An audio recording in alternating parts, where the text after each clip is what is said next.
Hola, mi nombre es Guadalupe Bebé Cortés Alarcón y voy a hablar sobre el bloque 5, violencia política de género y redes sociales.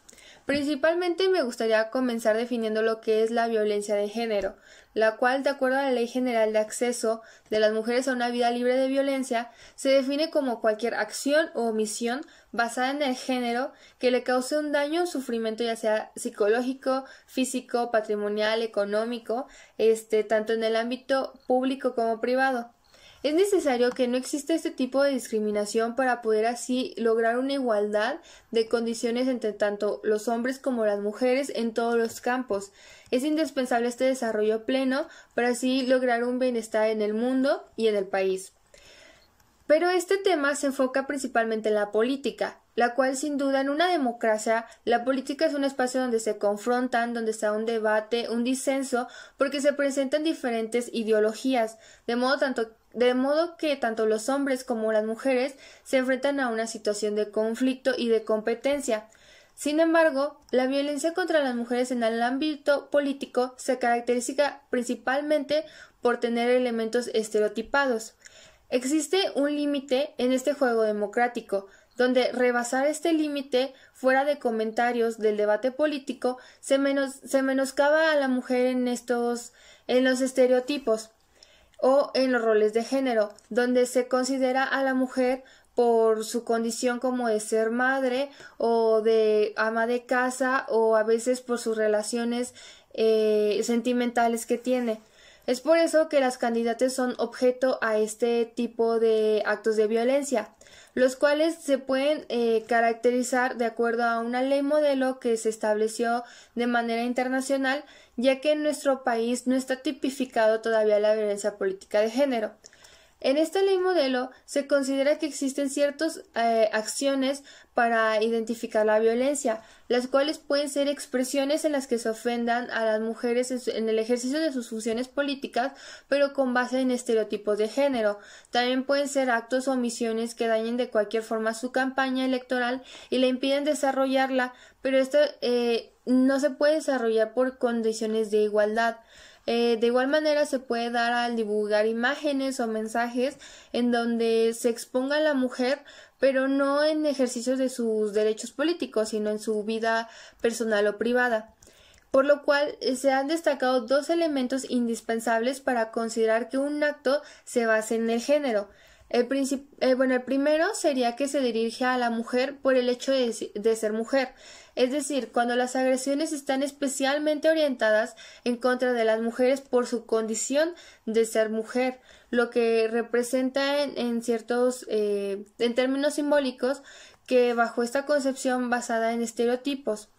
Y la otra vendría siendo cuando la violencia tiene un impacto diferenciado en las mujeres, es decir, cuando la acción o omisión afecta a las mujeres de forma diferente que a los hombres, o las consecuencias se agravan tan solo por la condición de ser mujer. Se tienen que dar estas dos condiciones para hablar así de que un acto se basa en el género. Una manera de identificarlo, la que usó la sala especializada del Tribunal Electoral, es la regla de inversión, es decir, leer estos mensajes que se hacían en contra de las mujeres o que se consideraban que contenían mensajes de violencia política en contra de mujeres, invirtiéndolos como si fueran hacia los hombres, o sea, es decir, escritos hacia los hombres, y si aún así se podía decir que se configuraba esta violencia, entonces no era específica hacia la mujer, o sea, no se configuraba la violencia política hacia las mujeres. Sin embargo, si se invertía hacia los hombres, pero no se denotaba cierta violencia, entonces sí era especialmente hacia las mujeres. Entonces, hablando de estos actos, se da principalmente cuando se dan los estereotipos. ¿Pero qué son los estereotipos de géneros?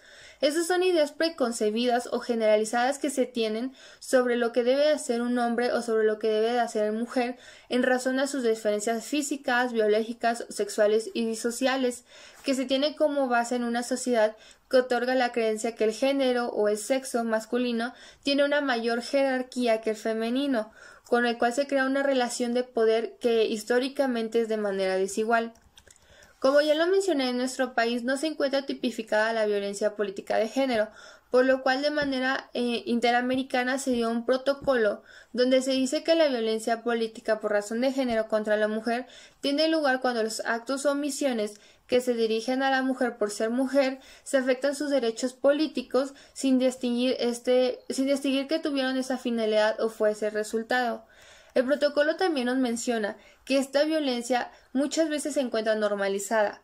¿Por qué? Porque nosotros mismos la invisibilizamos y la aceptamos, pues para nosotros es algo normal a veces leer en las páginas o en ciertos comentarios cómo a veces se menoscaba a la mujer por sus condiciones, pues esto se ha venido practicando desde siempre, por lo cual es normalizada y aceptada dentro de la sociedad, por lo cual no se cuestiona. Ahora, la violencia política en contra de las mujeres se contrapone con otro derecho que de cierta manera es de suma importancia, el cual viene siendo el derecho a la libertad de expresión. Este derecho es claramente uno de los más respetados, pues este derecho difícilmente se puede limitar. ¿Por qué? Porque todas las personas tenemos derechos a decir nuestras ideologías y a expresar nuestras opiniones sobre cualquier punto. Sin embargo, este derecho también debe tener un límite. Este límite se da cuando ya también se está violentando otro derecho humano, siendo comentarios ofensivos o poco convencionales, pero que al final pues vienen siendo parte de la libertad de expresión. Principalmente la libertad de expresión se da en los medios de comunicación, es decir, pues en los periodistas. Los periodistas regularmente lanzan críticas al desempeño de los candidatos, en este caso pues vamos a hablar de las candidatas, donde a veces se adentran a un terreno donde no solamente se está criticando el qué hacer de las candidatas o de los candidatos, sino a veces se va más allá a cuestiones privadas, donde se basan en estereotipos de género que se presentan en la parte de los candidatas y pues se meten ahora sí lo que viene siendo su vida personal, haciendo que esta desigualdad entre hombres y mujeres se haga más grande. Hay que recordar que la finalidad principal del periodista es informar a la ciudadanía para que tome así sus decisiones en su libertad que tienen todas las personas, pero al revelar aspectos de la vida personal de las candidatas en este caso, es totalmente ajeno al punto principal del periodista, que es informar sobre a lo mejor el quehacer político de la candidata y no sobre su vida personal. Muchos organismos internacionales han reconocido que los medios de comunicación son demasiado importantes para la sociedad. ¿Por qué? Porque nosotros de los medios de comunicación adquirimos lo que viene siendo toda la información, tanto de las candidatas como de los candidatos y como de las personas en general. Entonces, si los medios de comunicación empiezan a hacer notas que de cierta manera denoten que existe una violencia hacia las mujeres, las personas lo venimos normalizando.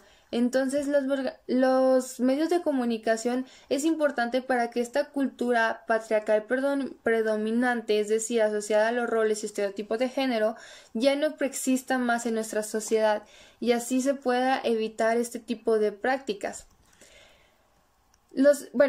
Esto se da principalmente en el periodismo, pero el periodismo no solamente se da lo que viene siendo en periódicos o revistas, sino también se puede dar en espacios virtuales, lo cual todavía es mucho más grave, porque en los espacios virtuales no solamente están los periodistas, que de cierta manera tienen pues una diferente tipo de educación, a lo mejor más especializada que cualquier otra persona, sino que en los espacios virtuales cualquier persona puede exponer su opinión, ya sea en Facebook, en Twitter, en Instagram, y en estos espacios virtuales tan variados que tenemos, por su propia naturaleza, intensifican el flujo de información, pues minuto a minuto puede llegar esta información a miles de usuarios que ni siquiera habitan en nuestro mismo municipio o estado o país inclusive, puede llegar a otros países en cuestión de minutos.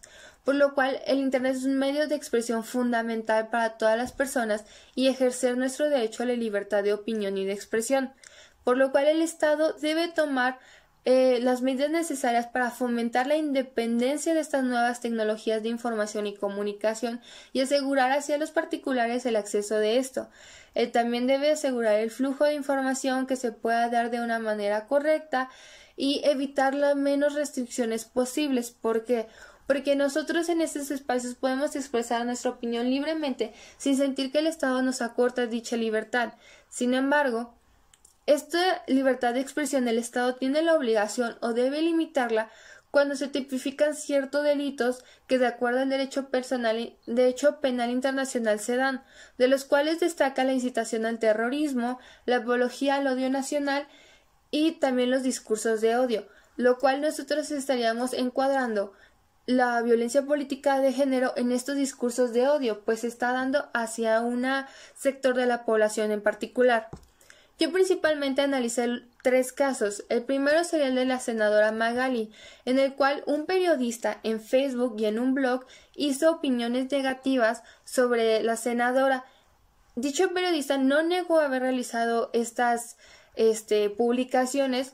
Sin embargo, al momento de llegar al Supremo Tribunal Electoral, se concluyó que sí se había acreditado pues esta violencia política de género en contra de la senadora, pues tales mensajes incluían una cultura tradicional donde la mujer se subordinaba hacia el hombre y se hacían comentarios estereotipados.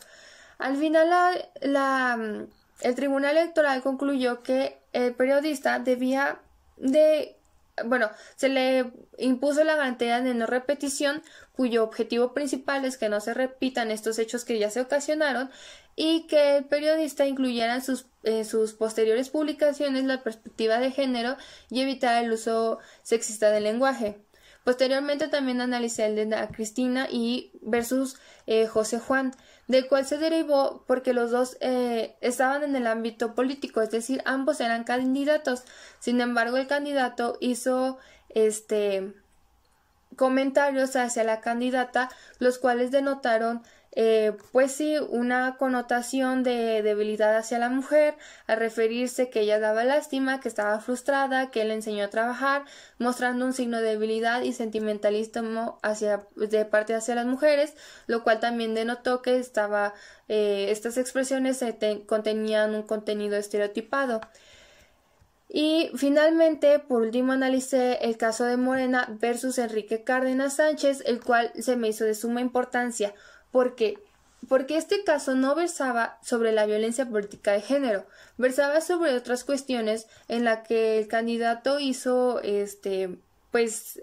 campaña fuera de lo tiempo establecido. Sin embargo, dentro de las pruebas que se ofrecieron, el Tribunal Electoral notó que existía una violencia política de género por parte de uno de los involucrados, y esto se vio por una de las pruebas que se ofrecieron, lo cual se me hizo muy acertado en este caso que el tribunal analizara aún así esta prueba a pesar de que no versaba sobre el fondo. ¿Por qué? Porque las autoridades tienen la obligación de garantizar los derechos humanos de todas las personas sin importar si este es el fondo del asunto o no. Es decir, identificaron este problema y lo trataron. En consecuencia, se considera entonces que las mujeres tienen el derecho a vivir vidas libres de violencia, lo cual incluye el derecho a no ser discriminadas, a ser valoradas y educadas, libres de patrones estereotipados de comportamientos y prácticas sociales y culturales de conceptos de inferioridad o subordinación. Es por eso que se deben de tomar ciertas soluciones para evitar estos problemas. La principal solución sería el lenguaje. ¿Por qué el lenguaje? Sí, tenemos derecho a la libertad de expresión. Sin embargo, como ya se ha mencionado, nuestra lengua posee una gran riqueza y recursos suficientes para utilizar otro tipo de lenguaje en el cual no necesita excluir o invisibilizar a la mujer o marginar. Es decir, podemos emitir nuestros comentarios, pero sin dañar a la mujer. Principalmente los periodistas y las personas son las que hacen este tipo de comentarios. Entonces, debemos de crear campañas para que principalmente los medios de comunicación eviten realizar notas periodísticas en donde los títulos denigren a las mujeres o sus propias notas metan a las mujeres en estos roles estereotipos de género. Principalmente sería eso. Y También a los candidatos darles cierta capacitación para que cuando emiten sus comentarios en contra de sus candidatos, sobre todo mujeres, no las enfrasquen en estos estereotipos, es decir, critiquen su trabajo como candidatas, pero no como mujeres o en cuestiones personales. Muchas gracias por su atención.